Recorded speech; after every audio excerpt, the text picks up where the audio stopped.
You probably imagine betrayal as chaos, a shouting match, a phone thrown against the wall, tears flooding the room. But this story started with just one simple text. Can't wait to see you again, beautiful.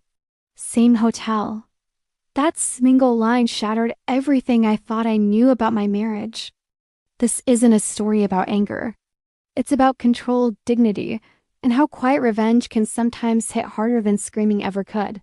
Stay until the end because what happened next changed the way I understood love and self-respect forever. And hey, if you enjoy real-life stories like this one, don't forget to like this video and subscribe to the channel. Every story here teaches us something about heartbreak, growth, and the strength to walk away with our head held high. That night, I borrowed my wife's phone to call my mom. My battery had died. It was nothing unusual. Then a notification appeared. Can't wait to see you again, beautiful. Same hotel. From Martin, project lead. In that second, everything froze. My heart didn't race, it just stopped. I opened the chat, photos, late night jokes, messages about how her husband would never find out. And just like that, the woman I trusted with my entire life became a stranger. But instead of screaming or throwing the phone, something strange happened. I went still, completely calm. It wasn't numbness, it was clarity. I realized shouting wouldn't restore my dignity. I didn't want chaos. I wanted them to feel what I felt: powerless, exposed, and small. That night, I made a decision. I would make them face themselves. In the digital age, finding people is easy. Within minutes, I found Martin's wife, Olivia, on social media. I didn't message her in anger. Instead, I wrote, "I think our spouses have been spending a lot of time together. Maybe we should talk." She replied in minutes. We met the next day in a quiet cafe. Two people pretending not to know, holding back fear.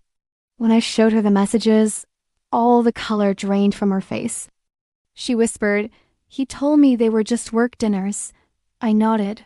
That's exactly what she told me. And in that moment, we stopped being strangers and became allies. Two people betrayed by the same lie. We talked for hours. Grief turned into clarity.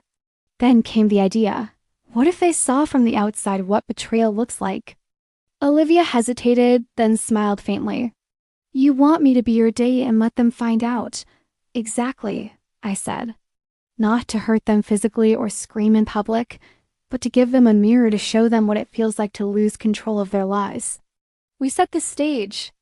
I booked a table at their favorite restaurant, the one where they often met. I made sure the reservation was under my name and confirmed they'd be there that night. This wasn't about vengeance. It was about balance, a quiet act of justice. See, there's a moral question here. Is this revenge or self-respect? Some would say it's petty, but I saw it as a boundary, a reminder that betrayal doesn't make you weak unless you let it. By reclaiming control of the story, I wasn't stooping to their level.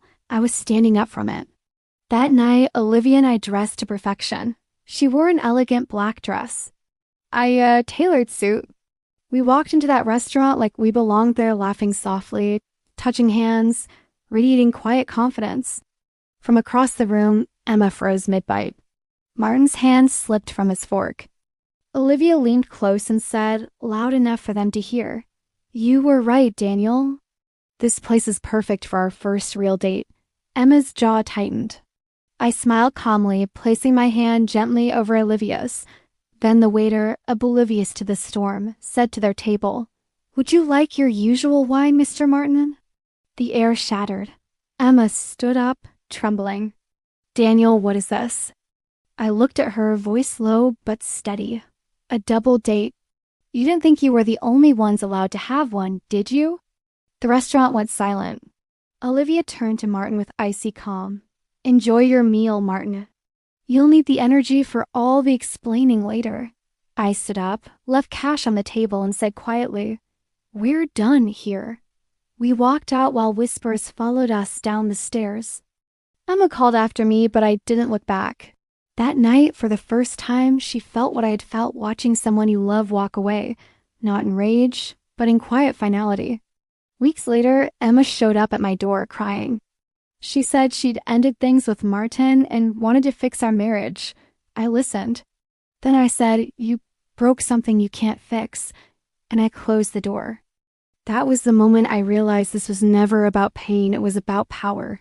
The real revenge wasn't destroying her. It was showing her she no longer had the power to destroy me.